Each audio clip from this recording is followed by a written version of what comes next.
selamat malam teman-teman semuanya. Iya, shalom, selamat malam. Hari ini kiranya semua keadaan baik ya. Iya, semua sehat? Iya. Oke, teman-teman, kita ingin perkenalkan lebih dahulu bahwa ini adalah acara Alkitab, yaitu PA Online Bareng yang membahas pasal-pasal terkenal yang kita sebut seri Alkitab. Iya, dan hari ini kita akan membahas satu seri dari nubuatan karena ini November dan sedang mendekati Desember. Jadi kita memilih satu tema-tema untuk membahas tentang nubuatan Kristus. Iya, tentu saja hari ini kita akan belajar tentang nubuatan dari Nabi Mika.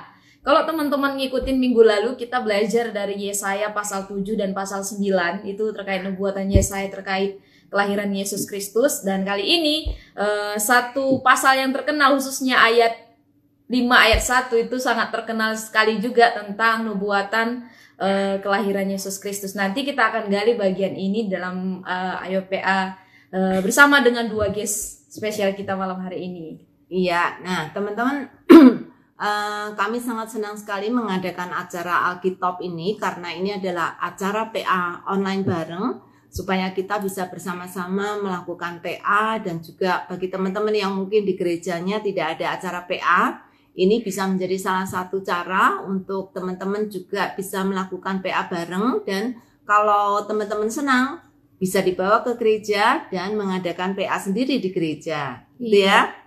Oke, senang juga teman-teman yang sering saya lihat beberapa rekan sahabat sabda yang membagikan, mempromosikan dan juga merestory gitu untuk brosur-brosur dari Alkitab. Terima kasih juga untuk antusias teman-teman dalam membagikan ke teman-teman yang lain juga.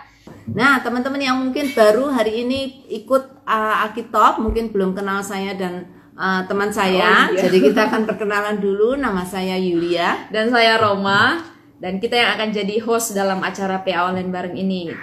Iya, selamat datang untuk semuanya. Dan sekali lagi, kalau teman-teman belum sempat membaca pasal kita hari ini, yaitu Mika 5 ayat 1 sampai 4 dan seluruh pasal ini, silakan cepet-cepet baca Alkitab, buka Alkitabnya ya. Kalau teman-teman mau share ke teman-teman lain juga masih ada waktu. Iya. Oke, waktu itu sembari mengundang teman kita hari ini ada Kak Daniel dan juga ada Ibu Brenda yang akan menjadi. Iya. Oke, kita akan undang Bu Brenda dan Kak Daniel. Nah, ini sudah bergabung nih. Halo. Halo. Halo Daniel. Halo Ibu Brenda. Halo. Iya. Oke, gimana kabar teman-teman semua? Puji Tuhan. Sehat semua? Sehat. Puji Tuhan. Iya, ya bersyukur ya untuk hari ini. Well, karena waktu terus berjalan dan kita hanya punya waktu 1 jam hari ini untuk membahas Mika 5. Kita sekarang mulai ya, langkah 0 kita akan mulai dengan doa bersama. Mari saya undang sahabat sabda untuk kembali kita berdoa bersama-sama. Bapa di surga, terima kasih untuk malam hari ini. Kesempatan yang baik Tuhan untuk kami memaknai bulan ini, khususnya untuk persiapan Natal, kami boleh belajar dari nubuatan tentang kelahiran Yesus Kristus dari Mika pasal 5. Tuhan berkatilah, sertailah acara kami malam hari ini. Tuhan berkati secara khusus hamba-Mu, Ibu Brenda dan juga Kak Daniel yang akan menggali bersama-sama dengan kami dan seluruh sahabat-sahabat yang join. Kiranya setiap sharing berkat yang mereka berikan dalam kolom komentar maupun dari Ibu Brenda serta Kak Daniel yang akan membagikan secara langsung malam hari ini boleh menjadi berkat tersendiri bukan hanya bagi mereka tapi banyak seluruh sabda yang akan bergabung malam hari ini diberkati. Terpujilah nama-Mu Tuhan, kami serahkan seluruh acara kami dari awal pertengahan kepada selesai boleh jadi nama Tuhan yang kami muliakan. Dalam nama Yesus kami mengucap syukur dan kami berdoa. Amin. Amin. Iya. Sebelum kita ngobrol-ngobrol lebih jauh terkait Mika pasal 5 dengan Bu Brenda dan juga Kak Daniel, kita akan ngobrol bersama dulu nih tentang kitab ini sendiri, tentang latar belakang kitab Mika. Nah, kitab Mika ini sendiri dituliskan oleh Nabi Mika. Dia seorang nabi, kalau dulu saya belajar dikatakan dia ini nabi yang berasal dari desa gitu ya. Mirip-mirip kayak Amos gitu, karena dia berbicara tentang nubuatan yang berasal dari Tuhan gitu, membicarakan tentang kehidupan orang-orang yang korup, kehidupan orang-orang yang tidak jujur, kehidupan orang-orang yang suka menindas para petani dan lain sebagainya gitu. Jadi karena dia tinggal dan dia berasal dari desa, mungkin dari keluarga yang sederhana juga, jadi Mika ini benar-benar mengecam orang-orang dari orang-orang Israel saat itu terkait kehidupan mereka yang bobrok di hadapan Tuhan. Makanya dia datang dengan nubuatan, dengan satu firman Tuhan yang dari Tuhan untuk menyampaikan tentang hukuman yang akan diterima oleh bangsa Israel karena kehidupan mereka, dosa-dosa mereka yang sudah merajalela terkait banyaknya tadi yang saya sebutkan, termasuk salah satunya juga tentang penyembahan berhala. Itu nanti teman-teman bisa baca di awal-awal dari pasal Mika 1, 2, dan 3 gitu. Ya, aku sangat tidak bisa membayangkan ya bagaimana Mika hidup di zaman di mana pemimpinnya bobrok, situasi keadaan tidak baik, dan banyak orang tidak setia kepada Tuhan. Wow, kalau saya hidup pada masa Mika mungkin akan sangat-sangat frustrasi ya. Tapi Mika diutus oleh Tuhan untuk membawa kabar, tapi bukan kabar baik, yeah. tapi kabar hukuman ya. Ya, pasti dia banyak dibenci ya, karena tidak membawa kabar yang menggembirakan, tapi akan membawa kabar yang menyusahkan gitu ya, karena ketidaksetiaan bangsa Israel.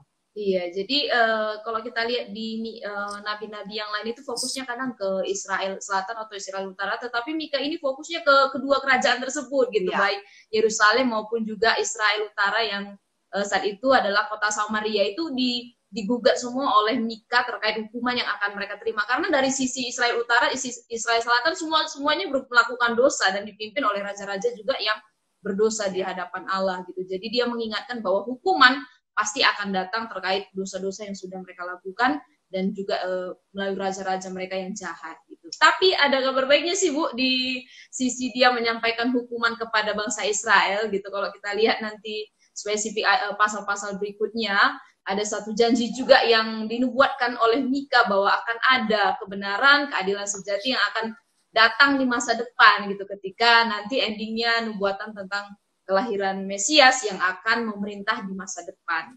Ya, Mika ini sebenarnya hidup bersamaan dengan zamannya Yesaya. Ya, dan juga Habakuk. Ya, mereka hidup di zaman yang sama dan semuanya memberitakan tentang kabar buruk yang adil karena ketidaksetiaan bangsa Israel, maka Tuhan menghukum. Tuhan memang Allah yang kasih, tapi bukan berarti boleh dipermainkan dengan dosa.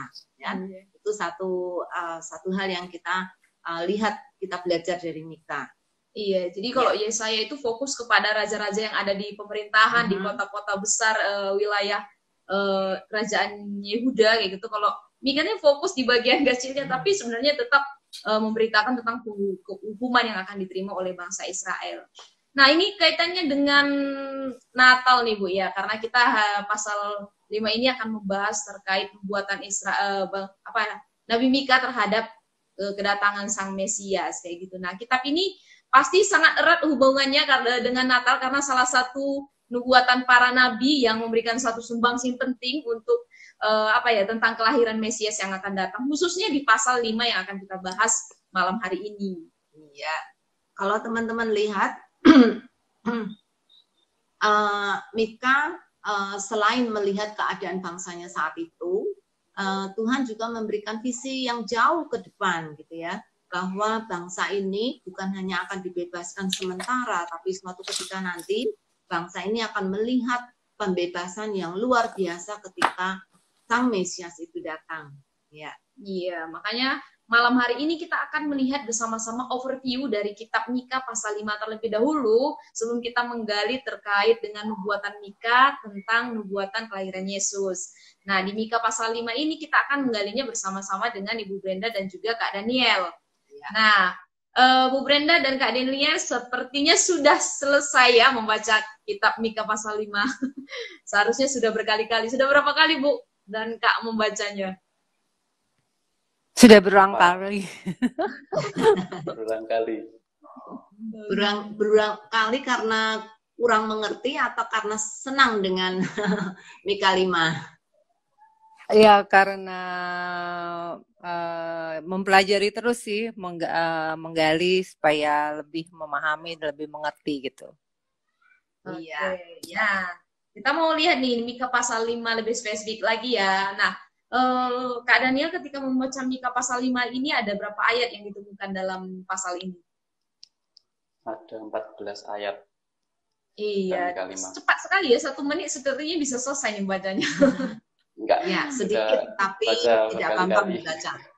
Iya. Iya. Sekali membaca tuh berkali-kali nih, langsung mudeng nih dari 14 ayat ini. Berkali-kali dan bahkan ada yang masih belum mudeng juga. Oh iya. Makanya sering baca gitu. Betul, memang tidak gampang ya, apalagi zaman yang kita sudah lama sekali melihat catatan mungkin juga sulit karena ada banyak hal yang terjadi. Oke, nah mungkin lanjut ke Bu Brenda nih. Tokoh-tokoh siapa aja nih yang kira-kira ketika Bu Brenda membaca Mika 5 ini, tokoh-tokoh yang disebutkan siapa aja nih Bu yang ditemukan? Yang pasti ada Tuhan, ada Allah, ada Yakub, ada referensi ya. Iya, ada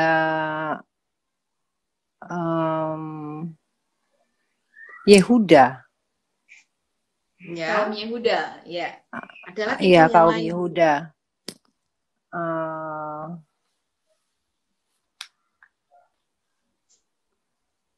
Ada lagi Bu yang disebutkan di situ tokoh-tokoh yang muncul? Yang saya temukan itu sih ada perempuan juga ya.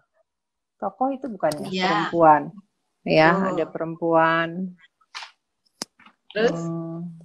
Terus Israel, bangsa Israel. Iya, orang Israel. Iya, orang Israel. Terus selain orang Israel, Ibu?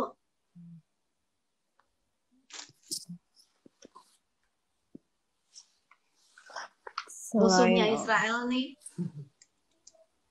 Ada Asyur. Iya. Ya, ada Asyur. Ada Asyur. Dan juga kalau kita lihat di ayat 1 tuh seorang yang akan memerintah Israel. Ini juga merujuk kepada nama ya. Tapi nanti kita lihat siapakah seseorang tersebut. Seorang ya. Seseorang, iya betul. Oke. Ada lagi Bu yang ditemukan? Ada nih kayaknya. Tukang peramal. Iya, betul ya. Iya. Oke. Ya. Jadi ada cukup banyak ini tokoh yang disebutkan di sini dan secara nggak langsung juga yang menyampaikan pesan ini adalah Mika sendiri ya. Mika. Oke, iya. Tidak disebutkan namanya. Nah, mungkin kalau kembali ke Kak Daniel, apakah menemukan ada kata-kata yang sering diulang-ulang gitu di dalam pasal ini yang mungkin 2-3 kali diulang-ulang dan ini jadi satu penekanan yang penting di dalam pasal ini? Mungkin kalau dari saya menemukan kata-kata iya banyak 6 kali dan kata-kata aku 6 kali juga. Ya. Sampai ayat terakhir. Ada lagi? Mungkin itu aja dari aku. Oke, ada kata iya, ada kata aku. Nah, ini kata ganti orang ya. Nah, apakah Bu Brenda juga menemukan ada kata-kata lain yang diulang juga di dalam pasal ini? Frasa kayaknya ya. Frasa, ya. Ya, sisa-sisa Yakub ditemukan 2 kali di ayat 6 dan 7. Terus di tengah-tengah banyak bangsa. Itu ada 2 juga, itu di ayat 6 dan 7 juga, dan juga aku akan melenyapkan. Itu ditemukan ada 4 kali. Iya. Di ayat 9, 10, 11, 12. Iya. Itu sih yang saya kata temukan. Yang sama ya. Oke. Iya. Apakah ada cukup Bu? Itu aja kata-kata yang sering diulang-ulang? Oke. Ada satu lagi tapi cuma mungkin 2 kali bangsa-bangsa. Oh iya. Kata bangsa-bangsa yang juga disebutkan di dalam pasal ini. Oke. Nah, jadi secara umum kita sudah melihat siapa aja tokoh yang sering muncul, terus kata-kata yang sering diulang-ulang di pasal ini. Tadi kita sudah melihat juga ayatnya. Nah, secara umum kalau kembali ke Kak Daniel, apa kesan utamanya yang didapatkan ketika melihat pasal 5 ini?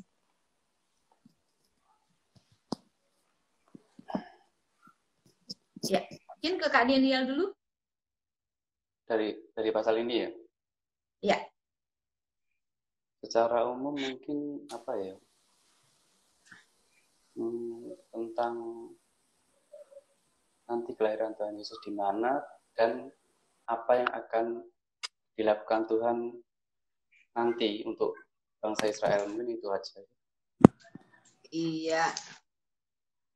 Oke, Bu Brenda mau menambahkan?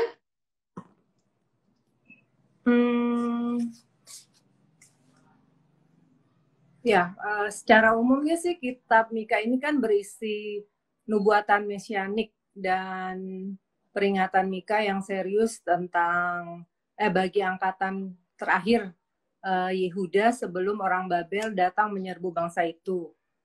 Ya. Nah, Allah itu adil dengan penghukumannya. Allah tidak toleransi dengan kesalahan-kesalahan yang dilakukan oleh Yehuda. Tetapi Allah Maha Kasih.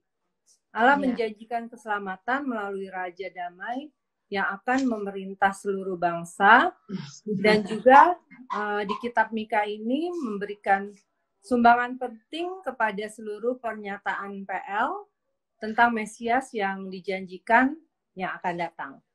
Itu sih secara umumnya. Oke.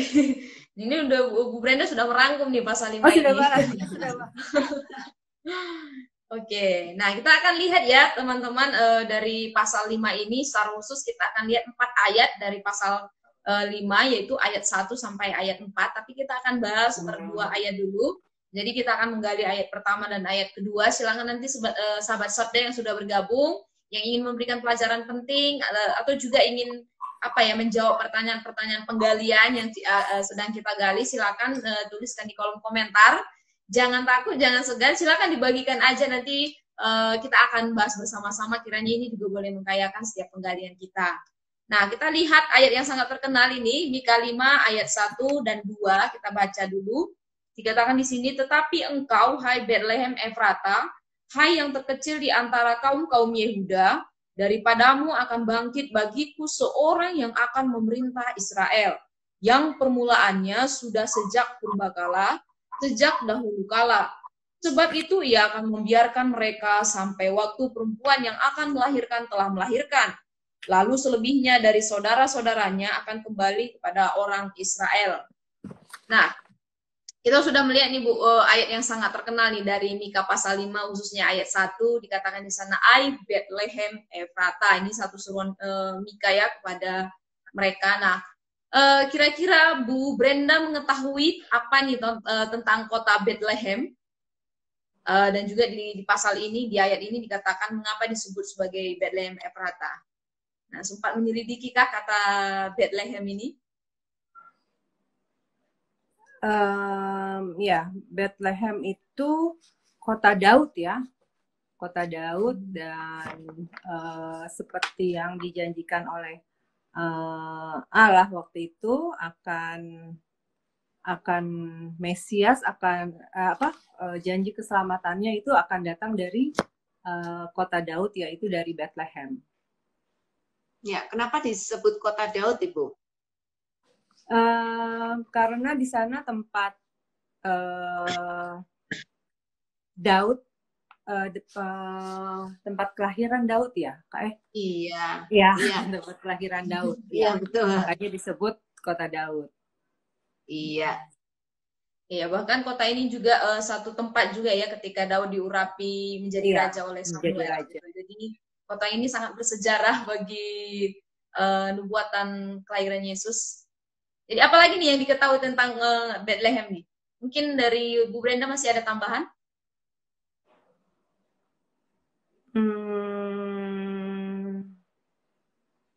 Atau dari Kak Daniel? Sempat menggali kata Bethlehem? Mungkin arti kata Bethlehem. Sempat menggali mungkin itu ya. Roti hidup itu ya? Iya.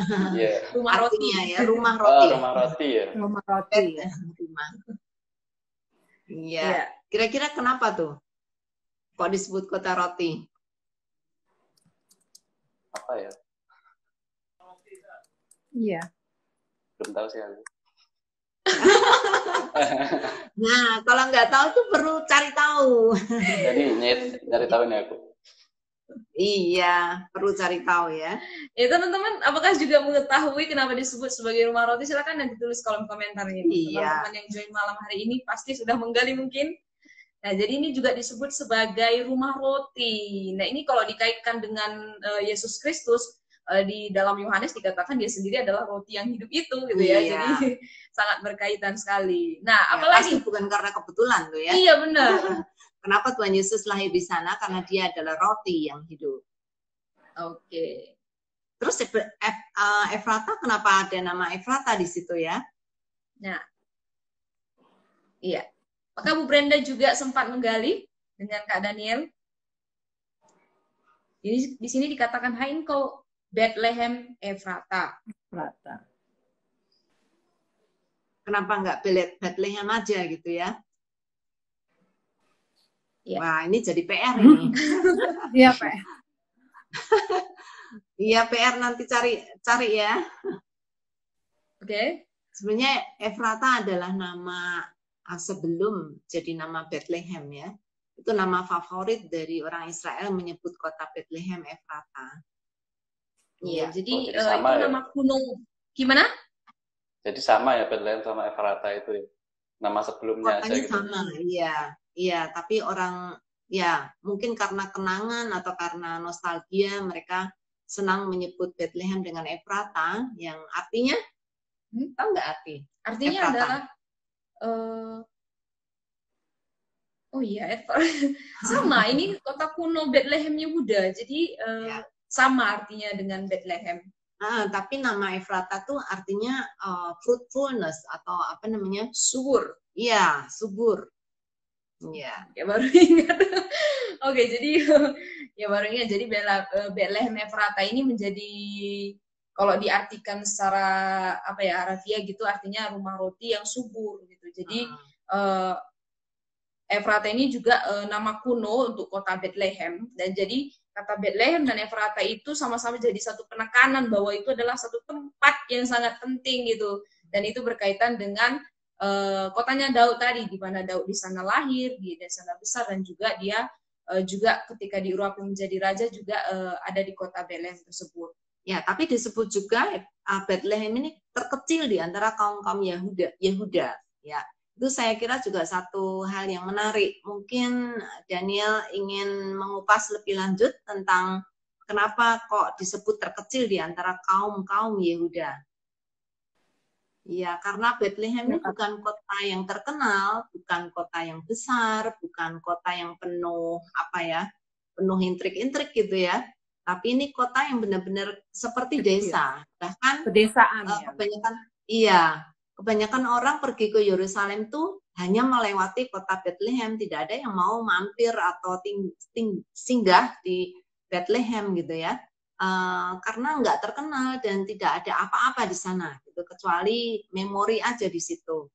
Tetapi kenapa itu dipilih menjadi kota kelahiran Kristus? Saya pikir itu hal yang menarik juga untuk kita pelajari. Kira-kira kenapa, Ruma? Ya, saya pikir kelahiran Kristus di sana bukan masalah, kalau nanti ngelihat ke masa depan ya, bukan masalah euforia, bukan masalah satu tempat yang besar, tetapi dari satu kota kecil. Selain tadi nubuat terkait nubuatannya dari Daud gitu ya, kelahiran Daud, sang bapak leluhurnya di sana juga dia lahir untuk dari satu kota kecil tetapi bisa mewartakan Injil ke seluruh dunia gitu, dari satu kota yang sangat kecil. Bahkan nanti kalau lihat lagi di pasal-pasal berikutnya terkait tempat kelahirannya dan lain sebagainya, kita lihat sangat sederhana tetapi bisa menjadi penyelamat bagi seluruh dunia. Ya, apapun yang sederhana, apapun yang kecil, tapi ketika itu ada di tangan Tuhan, itu jadi besar dan jadi penting ya. Jadi bukan kotanya yang menghasilkan, tetapi Tuhannya yang ada di sana yang menjadikan itu besar. Iya. Oke. Iya. Gimana teman-teman, sudah mulai belajar ya sedikit tentang Bethlehem Efrata ya. Sebenarnya pasal ini, ayat ini sangat terkenal mungkin, tapi setiap kali kita dengar cuma ayat Bethlehem kok Efrata itu cuma sekali membaca aja, tapi malam hari ini kita gali lebih dalam. Nah, masih di ayat ini Bu Brenda dan juga Kak Daniel, kan Nabi Mika menubuatkan tentang seseorang yang akan bangkit memerintah bangsa Israel. Siapakah itu yang dimaksud? Daripadamu akan bangkit bagiku seorang yang akan memerintah Israel. Nah, apakah menemukan siapa orang yang dimaksud? Yesus Tentu Kristus. Ibu saja Brenda? Tuhan kita Yesus Yesus Kristus. Kristus. Oh iya, Iya. kompak dan sangat sepakat ya. Nah, tapi belum selesai itu Iya. jawabannya. Dari mana? Ibu tahu atau Daniel tahu? Apakah Dari menemukan Matius bukti-buktinya? 2 ayat 1 di penggenapannya. Iya. Ini videonya pending-pending Iya. ya, Bu. Kenapa? Video kalian barusan muter-muter. Oh, muter-muter. Oh, buffering ya? Iya, ini udah bisa. Oke. Udah, iya. Mungkin Iya. sinyal di tempat kamu mungkin. Oke. Iya. Mungkin. Oke. Maklum di desa. Jadi kita tadi masih membahas ya bahwa seseorang yang akan memerintah itu adalah Yesus Kristus, dan Bu Brenda mengatakan buktinya dari Matius pasal 2. Nah, apakah Kak Daniel juga ingin menambahkan nih bukti-bukti lainnya? Dari mana kita tahu bahwa ini adalah Yesus Kristus? Dari ayat yang sama, ayat 1. Di Yohanes 7 ayat 42 itu juga ada, digenapi juga itu. Karena kita Iya, merasakan gimana? bahwa Mesias berasal dari keturunan Daud dan dari kampung Bethlehem tempat Daud dahulu tinggal. Iya, bagus sekali. Iya. Ya, ada lagi? Karena seseorang ini menunjuk ada clue-nya di situ ya. Seseorang ini bukan hanya lahir saat itu, tetapi permulaannya sudah sejak purbakala. Jadi dia bukan hanya manusia yang hadir karena karena keinginan manusia, tetapi dia sudah ada dari dulu sampai sekarang, sejak dahulu kala. Siapa lagi yang ada, yang sudah ada sejak dahulu kala, yang selama-lamanya dan selama-lamanya? Siapa? Hanya Yesus. Tuhan, Yesus. iya betul. Tuhan, Tuhan tidak pernah diciptakan. Dia sudah ada sejak dahulu kala dan sejak masa purbakala gitu ya. Bahkan sebelum manusia ada, bahkan sebelum semuanya ada, bahkan tidak pernah ada permulaannya, dia adalah Allah. Ya, di sini orang itu sudah dikasih clue ya oleh Mika bahwa dia yang akan lahir ini sudah ada sejak purbakala, sejak dahulu kala, artinya sejak dari kapan-kapan sampai kapan-kapan. Dari kekekalan sampai kekekalan Iya. dia sudah ada. Ya, ini satu clue yang hebat sekali kalau menurut saya rasa ya, karena Mika dari dahulu belum ada gitu ketika dia menubuatkan ini, tapi dia tahu bahwa orang yang akan berinkarnasi tersebut atau Yesus Kristus yang akan lahir sebagai manusia tersebut sudah ada sejak dahulu kala gitu. Padahal dia merujuk ke masa depan, tapi orangnya sudah ada sejak dahulu kala ini. Ada belum lahir. Iya, belum lahir juga, masih berapa ratus tahun akan lahir di masa depan. Tapi dia udah tahu bahwa orang tersebut sudah ada sejak dahulu kala. Ini satu wahyu yang menurut saya serangkaian gitu, punya benang merah, karena ini merujuk kepada Yesus Kristus. Kalau bukan Allah, kalau bukan Tuhan, tidak mungkin mencapai kriteria tersebut. Iya. Nah, kita melihat ya, jadi orang yang memerintah, yang akan memerintah bangsa tersebut adalah Yesus Kristus. Dan di sini dikatakan juga di ayat 2, kalau kita lihat lagi, ada akan perempuan yang akan melahirkan dan telah melahirkan. Nah, jadi teman-teman bisa menjelaskan siapakah perempuan yang dimaksud yang akan melahirkan tersebut? Dari Kak Daniel? Perawan Maria. Iya, Perempuan Ibu Yesus. Perempuan tersebut adalah Maria, Ibu Yesus. Dan ketika di ayat 2 dikatakan perempuan akan melahirkan, tetapi di atasnya itu, sebab itu ia akan membiarkan mereka sampai waktu perempuan yang akan melahirkan telah melahirkan. Nah, kenapa ada jeda waktu dari nubuatan itu, ia akan membiarkan mereka? Apa nih maksudnya kata membiarkan di ayat 2 ini? Israel akan ditinggalkan Allah. Iya, Israel akan menjalani hukuman Allah gitu ya. Tuhan akan membiarkan mereka dijajah atau ditindas oleh bangsa lain. Ya, sepertinya kejam ya Bu ya. Tuhan kok membiarkan sih umatnya yang dikasihinya untuk ditindas? Menurut Ibu Brenda gimana? Ya, karena Tuhan tidak toleransi dengan dengan kesalahan-kesalahan yang dibuat oleh bangsa Israel tersebut. Tapi walaupun Tuhan tidak bertoleransi, tapi Dia itu adil dan Dia kasih, Dia maha kasih, Dia mengasihi umatnya dan ya dia menjanjikan keselamatan yang akan datang bagi umatnya, walaupun dia meninggalkan umatnya tersebut. Iya, iya. Ya, terima kasih karena kita kadang punya persepsi yang salah tentang Allah ya. Karena Allah itu Maha Kasih, jadi kalau aku berdosa pasti aku akan dilepaskan dari dosaku dan akan diampuni dan selesai gitu ya. Tapi tidak, Tuhan adil. Memang kasih tetapi juga adil. Ya, jadi seakan-akan kita lihat di sini kok Tuhan membiarkan mereka ya, tetapi ketika masa mereka menjalani hukuman itu, Tuhan kasih satu janji juga, bahkan ada perempuan yang akan melahirkan dan akan anak yang dilahirkan itu akan memerintah. Lalu selebihnya dari saudara-saudaranya akan kembali kepada orang Israel. Ini juga merujuk kepada atas lagi bahwa akan kembali di mana sang Mesias tersebutlah yang akan menjadi kepala dari 12 suku bangsa Israel kayak gitu, dan akan menyatukan kembali mereka di sini. Nah, tapi mungkin lebih ke Israel yang baru ya, bukan Israel secara rohani ya, secara jasmani. Oke. Nah, pelajaran apa nih dari Bu Brenda dan juga dari Kak Daniel dipelajari dari dua ayat ini, dua ayat pertama ini? Oke, teman-teman juga bisa bagikan pelajaran yang didapatkan dari dua ayat ini dalam kolom komentar ya, atau nanti kalau mau bergabung di akhir bisa join secara live bersama kita. Silakan dari Kak Daniel dulu, kita mau dengar suaranya nih. Sebenarnya aku ada agak bingung sama ayat yang kedua itu. Oh ya, sebab itu iyanya itu siapa itu masih pertanyaan yang bagus. Iya, pertanyaan kan kalau bagus. Tuhan itu biasanya kan pakai huruf besar gitu kan. Iya. Kok ini huruf kecil gitu ya? Iya, kan mikir terus aku itu. Terus kira-kira bisa walaupun mungkin nggak tahu, tapi bisa kira-kira kalau kira-kira ya kalau dari saya mungkin sebab itu iya itu mungkin kalau dari saya ya orang-orang saleh, kalau aku sih orang-orang saleh yang disisakan gitu. Sorry. Memang iya ini pakai huruf kecil ya. Yeah. Tapi ada hubungannya dengan ayat yang satu. Seseorang yang akan datang ini dan ia akan membiarkan. Iya. Ya. Jadi ia ini kepada seorang yang akan memerintah. Mungkin juga Kak Daniel bilang, kok kata seorang di sini juga pakai huruf kecil gitu. Karena itu nubuatan. Ya. Oh iya. Kecil itu. Gak salah lihat aku. Iya. Oke. Nah, mungkin ya tapi itu bagus. Maksudnya ketika kita PA memang kita harus punya rasa penasaran dan menggali lagi dan mempertanyakan kenapa ini gini, kenapa itu gitu.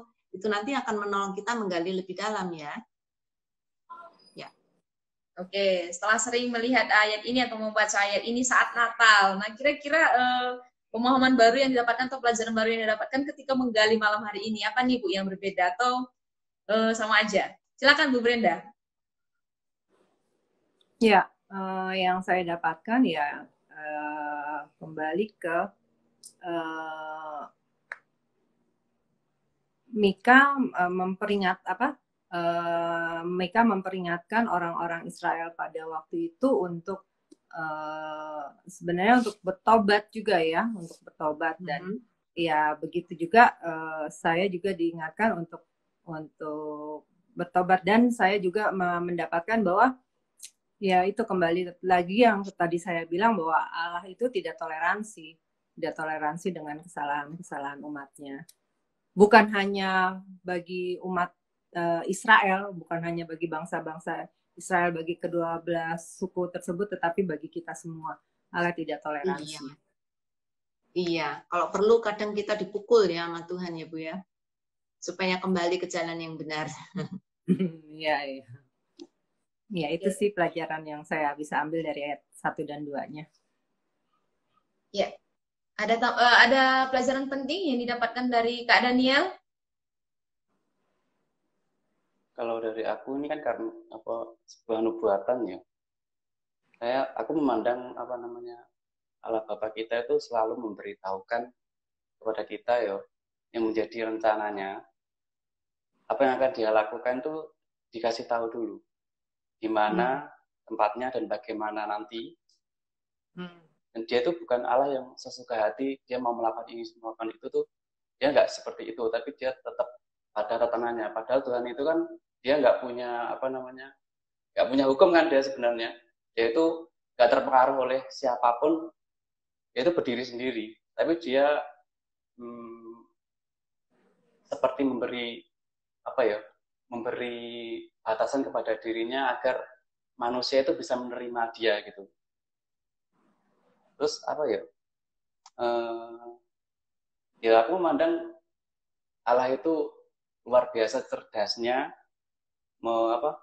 menata semuanya dari kelahiran sampai Mesias itu runtut gitu loh. Jadi bukan tiba-tiba Yesus datang gitu kan, manusia kan bingung. Ini dari mana asalnya kok tiba-tiba lahir seperti itu. Mungkin itu dari saya. Ya, punya dua sisi sih. Tuhan kasih tahu dulu. Ya, kayak kamu bilang tadi supaya mungkin manusia nggak terkejut. Kasih tahu juga. Nah, tetapi pada saat yang sama supaya orang percaya. Lah kan sudah aku kasih tahu gitu. Artinya Tuhan sudah tahu lebih dahulu. Nah, itu untuk manusia tahu bahwa Allah tuh sudah mengetahui segala sesuatunya gitu. Supaya manusia percaya siapa Allah itu, yaitu Allah yang luar biasa, Allah yang maha tahu, Allah yang maha benar. Kalau nggak dikasih tahu kan, oh itu kebetulan gitu ya. Tapi Tuhan sudah kasih nubuatan supaya manusia percaya. Iya. Terus teman-teman sudah ada yang merespons nih, Roma. Nah, baik, kita bacakan dari teman-teman yang sudah membagikan berkatnya malam hari ini. Oke, tanggapan pertama, oh ini tadi Nikos ya, orang-orang yang disebutkan tukang-tukang peramal udah disebut. Oh ini Jeffrey membalas Efrata itu kota yang subur. Betul, iya. Nah, ada satu tanggapan nih dari Rizky. Saya heran juga kenapa tidak dipilih kota Yerusalem ya. Tuhan terkadang memilih tempat yang kecil yang mungkin diabaikan oleh manusia. Namun dari situ kebesaran Tuhan dinyatakan, belajar menghargai hal kecil. Iya. Kadang Tuhan pilih orang-orang kecil. Orang-orang kecil yang tidak terkenal, yang mungkin tidak punya kehebatan. Kenapa? Supaya Tuhan menyatakan kehebatannya lewat orang yang tidak hebat ini gitu ya. Karena supaya tahu bahwa yang hebat bukan orangnya, tapi Tuhannya yang hebat. Iya, terima kasih Rizky. Padahal bisa aja di Yerusalem ya, ibu kotanya Israel gitu ya, sangat gede. Tapi dipilih kota yang agak kesini, agak pinggiran sedikit dari Yerusalem, dan itu menjadi satu tempat kelahiran sang raja kita. Nah, ada tanggapan nih dari Puspita, Bethlehem hanyalah sebuah kota kecil, namun justru dari kota kecil inilah lahir sang juru selamat dunia. Ini jadi mengingatkan kita bahwa walaupun kita kecil bagi dunia, kita tetap berharga bagi Allah. Amin. Iya. Amin, amin. Iya. Terima kasih untuk teman-teman yang sudah memberi respons. Nah, kita sekarang akan lanjut ke ayat 3 dan 4 ya. Oke, nah teman-temannya juga silahkan ya bagikan juga pelajaran pentingnya nanti dari ayat 3 dan 4 yang akan kita gali. Bagian 4a, di sini dikatakan, maka ia akan bertindak dan akan menggembalakan mereka dalam kekuatan Tuhan, dalam kemegahan nama Tuhan Allahnya. Mereka akan tinggal tetap, sebab sekarang ia menjadi besar sampai ke ujung bumi, dan dia menjadi damai sejahtera. Nah, dari ayat 3 dan juga ayat 4 bagian A ini, apa saja nih? Kita tadi udah sepakat ya bahwa pasal 5 ayat 1 dan 2 itu seorang yang akan merintah itu adalah Yesus Kristus atau Sang Mesias yang dibuatkan. Nah, dari ayat 3 ini, apakah Bu Brenda dan juga Kak Daniel menemukan apa saja yang akan dilakukan oleh Sang Mesias itu? Dan apakah nubuatan ini hanya untuk bangsa Israel aja saat itu atau tidak? Nah, dari ayat 3 ini. Ya, satu pertanyaan dulu. Dia apa yang dilakukan oleh Sang Mesias? Dia akan menggembalakan kita semua. Iya, mengingatkan posisi Daud yang juga penggembala ya. Dan dia mengembalakan di Bethlehem. Mungkin di sana banyak gembala di Bethlehem. Iya, Ada lagi? membelakang, lalu Akan bertindak. Bertindak. kira-kira apa tuh ya Bu Brenda? Bertindak tuh maksudnya apa ya? Dia akan memimpin, akan menjadi Iya. pemimpin. Betul, ya, ya, ya. Oke, ada lagi? Masih di ayat 3. Tadi yang pertama adalah bertindak, ia akan bertindak. Yang kedua, ia akan menggembalakan mereka. Tapi menggembalakan di sini dikatakan dengan kekuatan Tuhan. Dan Tuhan di sini kata yang dipakai adalah Tuhan Guru besar semua ya. Jadi ini pasti dengan kekuatan Tuhan, dan ini tidak dimiliki oleh manusia karena dialah yang mengembalakan domba-dombanya, dan ini berasal dari Tuhan sendiri. Nah, selain itu apa lagi nih yang teman-teman temukan?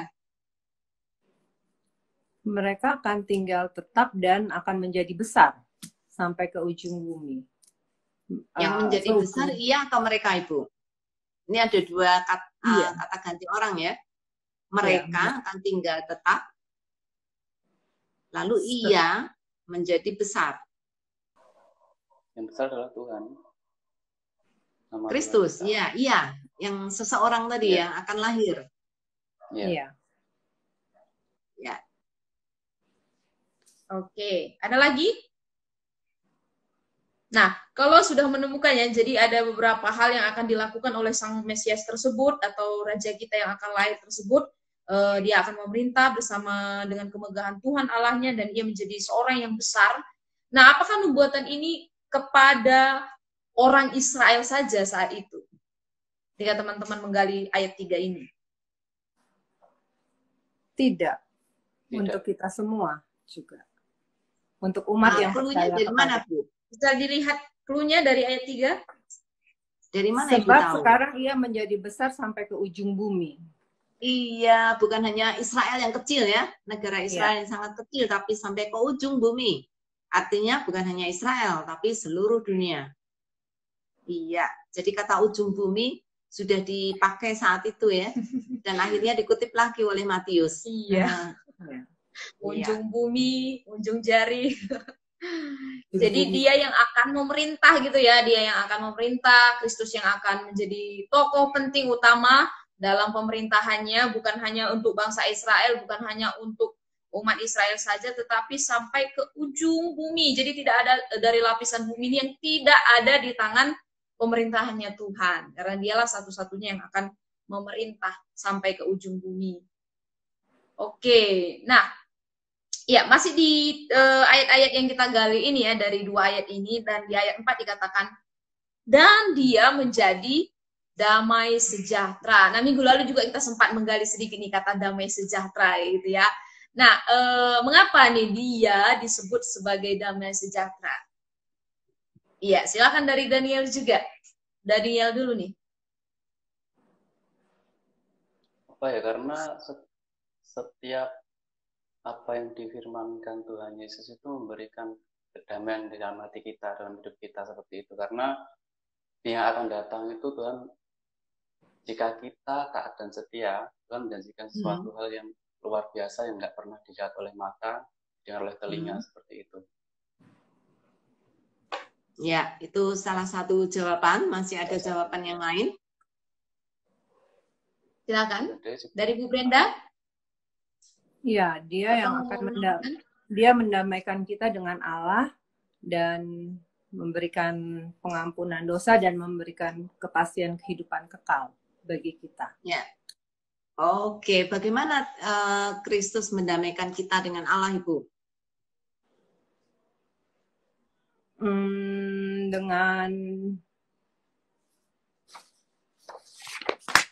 Dengan mati di kayu salib dan bangkit. Iya, menjadi korban penebusan ya. Artinya dia memuaskan keadilan Allah, karena dosa harus dihukum, dan manusia nggak mungkin dihukum, karena kalau dihukum hancur ya. Manusia tidak akan mungkin tahan karena dosa-dosa mereka. Tetapi Kristus mau menggantikan kita, dan dia mau dihukum gitu ya, karena dosa-dosa kita. Iya. Iya. Jadi mengapa dia sebut dia sebagai damai sejahtera juga? Karena serangkaiannya tadi Ibu Brenda sudah mengatakan tentang kematiannya akan ada di kayu salib ini mendamaikan semua orang yang telah berpisah dengan Allah gitu, yang tabir bait Allah jadi menjadi dua, dan itu menjadi salah satu pembuka bahwa melalui Kristus, perantaraan Kristus kita bisa sampai kepada Allah lagi dan hubungan kita bisa dibenarkan. Tetapi bagi orang-orang yang tidak percaya nantinya tetap akan mendapatkan penghakiman gitu, bagi orang-orang yang tidak percaya kepada Kristus. Nah, apakah teman-teman lain juga melihat kata damai sejahtera di sini? Masih punya pandangan lain terkait kata damai sejahtera ini dan kaitannya juga mungkin dengan Natal? Ya, salah satu Advent. Tema Advent, damai. Iya, minggu depan kita udah mau merayakan Advent nih. Oke. Nah, kalau tidak ada lagi, teman-teman bisa sharing ya, melihat 4 ayat atau 2 ayat terakhir ini, apa nih kaitannya dengan Natal? Karena kita kan, PA kita ini berkaitan dengan Natal, atau sebentar lagi kita akan merayakan kelahiran Kristus. Apa yang teman-teman temukan nih, kaitan ayat-ayat kita ini dengan Natal? Silahkan dari Kak Daniel dulu. Kaitannya maksudnya seperti apa? Maksudnya dari pasal ini seperti itu ya? Ya. Itu kan apa namanya, di ayat 1 itu kan sudah jelas bahwa nanti akan bangkit itu seorang yang akan memerintah Israel, kan permuliaannya sejak purbakala. Itu mungkin itu kaitannya dengan Natal ya, tentang kelahirannya dia seperti itu, Bethlehem.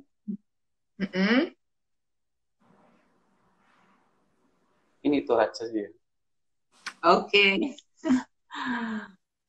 Dari Bu Brenda? Kaitannya dengan Natal ya, kita menyambut kedatangan Kristus seperti yang sudah dinubuatkan oleh nabi-nabi, dan digenapinya di kelahiran Kristus Yesus. Dan itu adalah saat-saat di mana kita memperbaiki diri kita supaya kita dapat hidup seturut dengan firman-Nya, seturut dengan kehendak-Nya. Itu sih kaitannya. Jadi kaitannya ya, Natal itu merupakan penggenapan dari nubuatan-nubuatan yang ada tentang janji keselamatan dari Allah untuk umat manusia. Ya, penggenapan dari ini udah 2000 tahun yang lalu ya, Bu, ketika Yesus lahir di dunia. Nah, kita sekarang merayakan Natal. Dan kita saat ini merayakan bahwa kita sudah diperdamaikan dengan Allah, dengan Bapa, melalui kematian Kristus, melalui kedatangan Kristus ke dunia. Ya, jadi kita merayakan, bukan hanya merayakan kayak apa, ulang tahun Tuhan Yesus, bukan hanya itu, tetapi merayakan juga pembebasan kita, umat manusia, dari penghukuman Allah gitu, karena kita sudah diperdamaikan dengan Allah. Iya. Oke, nah thank you teman-teman. Jadi menurut Bu Brenda dan juga Kak Daniel, apakah nubuatan dari Nabi Mika ini terbukti kebenarannya? Terbukti. Akurat? Sangat terbukti, akurat 100%. 100%, ya. Oke. Nah, pelajaran apa nih Bu yang akan diaplikasikan dari malam hari ini setelah kita menggali ayat-ayat ini? Aplikasi yang akan dilakukan. Ya, dari Kak Daniel dulu deh. Ayo Kak Daniel, jangan ragu. Ayo. Ini aplikasi ya? Iya. Aplikasi itu setelah kita mempelajari 4 ayat ini, atau paling tidak 2 ayat yang terakhir, lalu apa yang akan dilakukan? Ya, apa yang akan dilakukan? Jadi pelajaran apa yang akan bisa dilakukan dalam kehidupan konkret kita? Kalau dari saya ya, karena yang kita bahas hari ini sudah digenapi di perjanjian baru. Oleh sebab itu, saya mau mengisi kehidupan saya hanya untuk menyenangkan hati Tuhan, seperti contoh Tuhan kita Yesus Kristus yang sudah menjadi teladan bagi kita, yang dia dalam kehidupannya itu taat dan setia kepada Bapa, diuji, tapi tetap setia, bahkan dia harus mati bukan karena dosanya, tapi karena dosa kita. Jadi dalam kehidupan saya setiap hari belajar mengisi hari-hari saya tuh untuk Tuhan. Apa yang saya lakukan ketika saya melihat handphone, apakah menyukakan Tuhan atau enggak, itu saya mulai berpikir. Dan ketika bangun pagi, apa yang aku cari itu, aku selalu belajar merenungkan itu, apakah setiap yang aku perbuat itu menyenangkan hati Tuhan, seperti itu. Dan itu sedang saya lakukan setiap hari. Saya belajar. Ya. Dan akan terus dilakukan. Dan akan terus dilakukan karena Karena seseorang yang gagal itu bukan seseorang yang miskin atau seseorang yang tidak punya uang, tidak punya pasangan, tidak punya anak, tetapi seseorang yang terpisah dari Allah itu adalah kegagalan yang mutlak menurut saya. Betul, ya betul sekali. Ya. Oke. Thank you. Dari Ibu Brenda? Ya. Kalau saya pelajari dari Mika, khususnya Mika 5, pada saat itu kan kemerosotan moral, kompromi religius tuh ada di mana-mana. Agama dijadikan alat, orang-orang kaya dan penguasa tuh menindas orang miskin. Nah, Mika menyerukan pertobatan dan menubuatkan janji keselamatan kepada sisa-sisa Yakub yang ada di antara suku-suku bangsa, yaitu ke-12 murid Israel, ke-12 suku Israel, dan juga kepada kita umat yang percaya kepadanya. Nah, untuk itu saya dalam memasuki Minggu Advent ini diingatkan untuk introspeksi diri dan koreksi hidup serta mempersiapkan diri menanti kedatangannya yang kedua kali. Bukan sebagai bayi mungil, tetapi sebagai raja yang adil dan penuh kasih. Amin. Melalui pembaruan hidup yang dilakukan hari lepas hari. Jadi hari lepas hari saya berusaha untuk melakukan pembaruan hidup yang perlu diingat bahwa Allah benar-benar tidak kompromi dengan dosa-dosa dan pelanggaran kita. Dan selagi masih ada peluang dan kesempatan, mari kita bertobat. Nah, itu saja. Amin, Ibu. Bisa untuk KKR itu, Ibu. Oke, kita lihat dari sahabat sabda yang sudah gabung malam hari ini. Ada tanggapan beberapa juga. Iya, selamat malam Bu Lani. Akhirnya bisa join ya Bu ya. Dan Bu Lani langsung bertanya, tolong tanya, jika Allah sudah memberitahu masa depan kedatangan Yesus lewat nubuatan, lalu bagaimana dengan masa depan kita? Apakah ada petunjuknya? Oh, banyak Ibu Lani. Tapi bukan untuk meramal hidup saya nanti akan gimana-gimana, enggak ya. Tetapi Tuhan sudah menubuatkan seluruh umat yang percaya kepada Dia, seluruh anak-anak yang sudah diangkat menjadi anak Allah, mereka semuanya akan nanti diangkat ketika Yesus datang yang kedua kalinya ya. Mereka akan dibangkitkan dan mereka akan menyambut Kristus di awan-awan dan kita akan bersama-sama dengan Dia memerintah di surga. Itu Bu, ramalannya. Bukan ramalan nanti saya akan kaya atau tidak gitu, nggak ada Ibu. Tapi yang jelas kita akan menjadi pemenang karena Kristus sudah menang bagi kita dan kita anak-anaknya ini boleh bersama dengan Kristus memerintah di surga. Iya. Mungkin gitu ya Ibu Lani ya. Oke, kiranya menjawab Bu Lani. Ada satu pertanyaan juga dari Saudara Ray. Dan dia menjadi damai sejahtera. Ini tadi dari ayat 4. Pertama, maksudnya bagaimana ya? Apakah sebelumnya dia bukan damai sejahtera atau bagaimana? Apakah Bu Brenda atau Kak Daniel mau menjawab? Boleh diulang pertanyaannya? Dia menjadi damai sejahtera. Maksudnya gimana ya? Apakah sebelumnya dia bukan damai sejahtera atau bagaimana?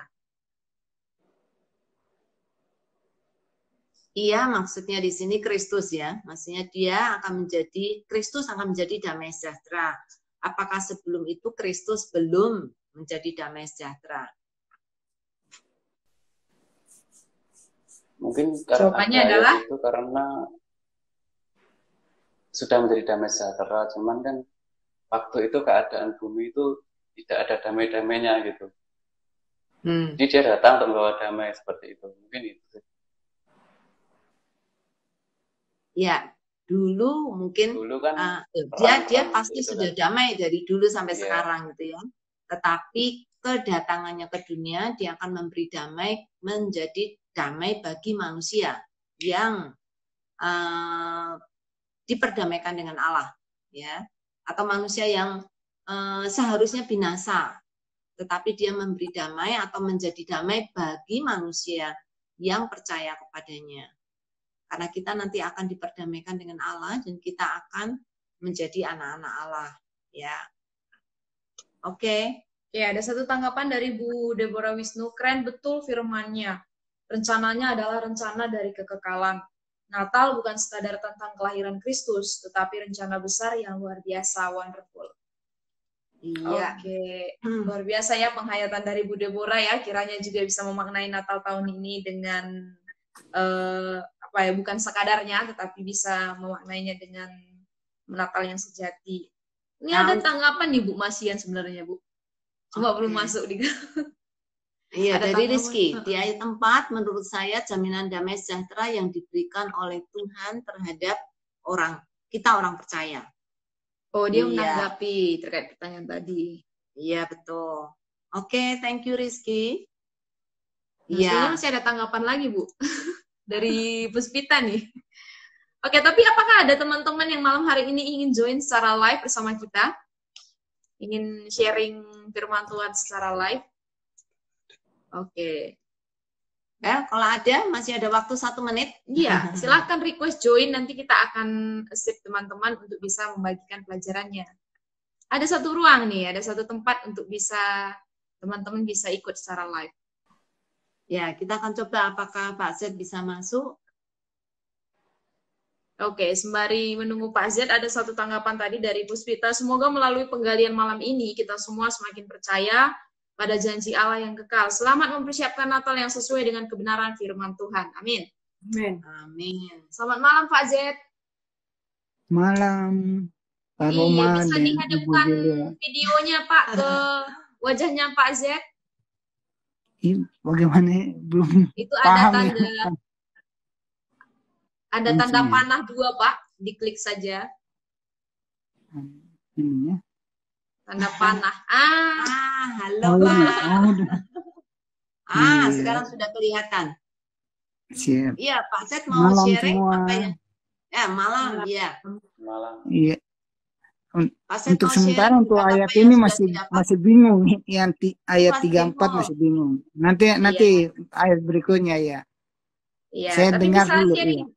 sharing Pak, pelajaran hari ini Pak dari penggalian kita. Silakan. Apakah ada yang mau di-sharingkan? Ya, tadi sudah yang ayat 1, 2 itu sudah ternyata sudah dibagi. Yang tentang kota Bethlehem dan Efrata itu sebagai rumah roti. Kenapa Tuhan Yesus Kristus sebagai roti hidup itu. Kemudian dari keturunan Yehuda akan lahir dari keturunan Yehuda, kemudian Daud yang menjadi kenapa bangsa Israel itu kemudian nanti dari turunan Yehuda, kemudian Daud, kemudian sampai ke Tuhan Yesus lahir itu yang terus kenapa Bethlehem yang dipilih, itu yang salah satunya. Bethlehem dipilih padahal dia kota yang kecil. Kenapa Tuhan dia pakai cara-cara yang tidak masuk akal begitu. Kok Tuhan lahir dari bukan dari seorang raja, bukan dari keluarga yang kaya raya, tapi yang kita anggap saja yang golongan yang paling rendah. Kemudian kenapa kalau kita lanjut lagi, Tuhan Yesus ini kan dia memilih pengikutnya itu juga bukan dari raja-raja. Kemudian dari nelayan. Kok nelayan apa nelayan penjala ikan menjadi penjala manusia, itu yang apa memang agak ngelantur agak jauh ini, tapi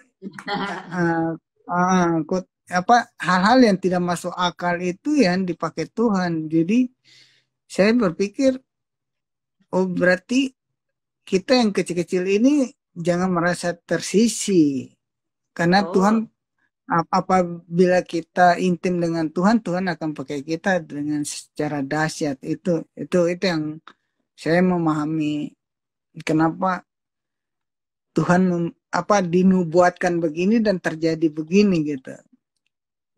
Apa kedatangan Tuhan Allah dalam inkarnasi Allah itu Tuhan Yesus Kristus yang dari kekekalan sampai kekekalan itu, yang Alfa dan Omega itu yang saya pahami untuk sementara di ayat 1, 3 dan yang lainnya masih loncat-loncat, jadi iya, jadi belum urut begitu. Iya, mungkin saya ikuti aja. Habis ini Pak Z nanti lanjutkan PA sendiri ya dengan istri. Iya, istri ada pimpin ibadah PAM. Oh iya, nanti habis selesai ya Pak ya. Oke.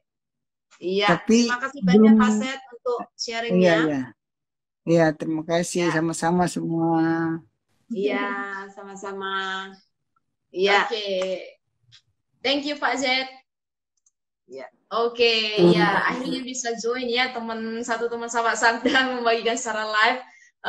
Terima kasih juga untuk teman-teman yang sudah membagikan, khususnya Bu Brenda dan juga Kak Daniel yang sama malam hari ini bisa berbagi tentang berkat-berkat yang diterima dari penggalian Mika 5 ayat 1 sampai ayat 4 bagian pertama.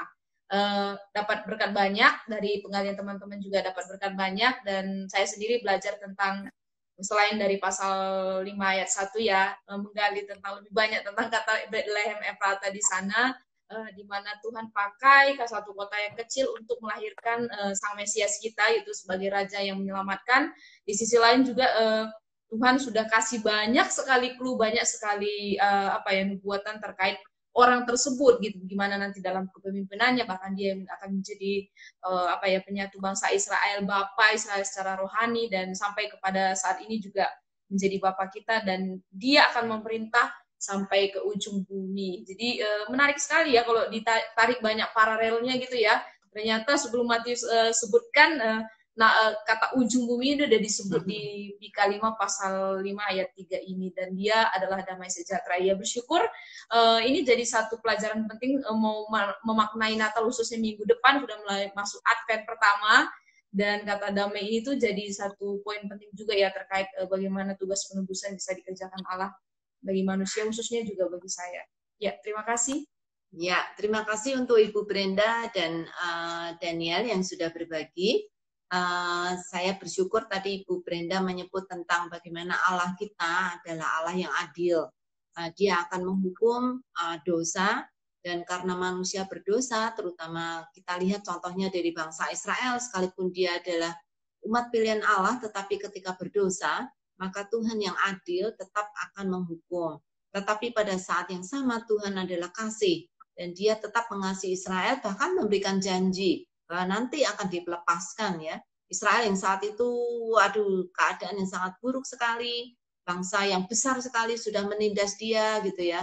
Hampir terbayang kemungkinan besar mereka tidak akan lepas dari bangsa Asyur dan juga bangsa Babilonia, tetapi Tuhan menjanjikan mereka akan dilepaskan, dan itu bukti dari kasih Tuhan. Dan dari Daniel tadi saya juga melihat satu tekad dan satu komitmen ya, bahwa ketika kita sudah didamaikan dengan Allah, maka sekarang kita akan hidup menyenangkan hati Tuhan dan selalu mencari cara bagaimana kita boleh menjalankan apa yang Tuhan inginkan supaya hidup kita boleh dipakai oleh Tuhan. Thank you banyak Daniel untuk aplikasinya. Ya. Oke, terima kasih sekali lagi. Ada satu tanggapan terakhir dari Kak Mei. Terima kasih sharingnya Bu Brenda dan Kak Daniel. Bersyukur dengan lahirnya pendamai kita. Kiranya saya dimampukan senantiasa menjadi pembawa damai. Shalom. Amin. Amin. Kiranya dimampukan ya Kak. Dan sekali lagi terima kasih Bu Brenda, terima kasih Kak Daniel. satu berkat yang luar biasa bisa join malam hari ini bersama dengan seluruh sahabat IOPA yang sudah bergabung juga. Terima kasih. Jangan lupa kalau setiap minggu kita akan menemani sahabat Sabda untuk mempelajari pasal-pasal terkenal dan berkaitan dengan Natal supaya kita bisa memanai Natal kita dengan baik. Terima kasih. Kita akan tutup dalam doa. Saya minta Ibu Brenda bisa menutup dalam doa, Bu. Ya. Mari kita satukan hati, kita berdoa. Ya Allah, Bapa kami yang bertahta di kerajaan surga yang kudus, Bapa yang kami sembah di dalam nama anak-Mu yang terkasih Tuhan kami Yesus Kristus.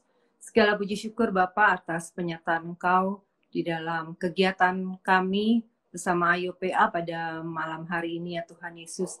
Terima kasih kami telah mendapatkan begitu banyak berkat ya Bapa dari janji keselamatan yang telah Engkau janjikan kepada kami dan bahkan Engkau telah menggenapinya ya Bapa di dalam kelahiran-Mu, kematian, bahkan kebangkitan-Mu ya Bapa. Engkau telah menjadi pendamai bagi kami semua ya Tuhan Yesus.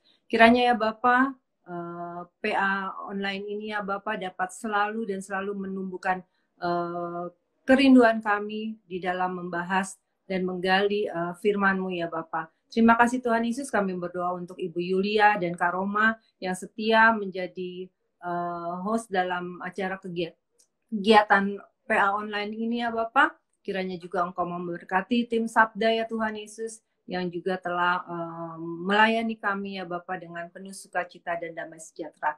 Kami akan berpisah ya Bapak melalui online ini ya Bapak, dan kiranya Engkau sendiri yang akan mempertemukan kami di dalam kegiatan PA online di minggu yang akan datang. Terima kasih Bapak Kudus, Bapak Surgawi, ampunkanlah segala dosa, kesalahan dan pelanggaran yang telah kami perbuat yang mengecewakan Engkau, agar kami dilayakkan di hadirat-Mu yang kudus. Di dalam nama Tuhan kami Yesus Kristus yang merupakan Tuhan dan Juru Selamat kami yang hidup, kami telah berdoa dan mengucap syukur. Haleluya. Amin. Amin. Terima kasih. Terima kasih Terima Dani. kasih Bu Yulia. Ya, Terima terima kasih. kasih Bu Brenda. Ya. Sampai ketemu. Sampai ketemu dan teman-teman yang di rumah, sampai ketemu minggu depan ya. Dan Ibu Brenda dan Dania, semoga Bisa join. minggu depan juga bisa join lagi ya. Iya. Iya. Jangan lupa baca Yesaya 53, lahir Iya. untuk mati. Sampai ketemu, salam IOPA. Salam. Ya, IOPA. sampai minggu depan. Dan minggu depan kita akan bertemu di tanggal 28 jam setengah malam sampai selesai bersama dengan kedua guest yang akan baru yang kita gabung akan undang, dan minggu depan kita belajar dari Yesaya, kembali ke Yesaya lagi. Dan kita akan belajar dari pasal 53 dengan satu judul lahir untuk mati. Nah, seperti apa tuh? Pasti akan spesial sekali. Ya, terima kasih sekali lagi, dan kiranya kalau ada teman-teman yang ingin nanti jadi guest IOPA selanjutnya, mungkin Pak Z ingin bergabung jadi guest IOPA selanjutnya, atau teman-teman yang lain silakan DM atau kontak Sabda untuk bisa nanti kita jadikan sebagai tamu kita di IOPA kesempatan yang lain.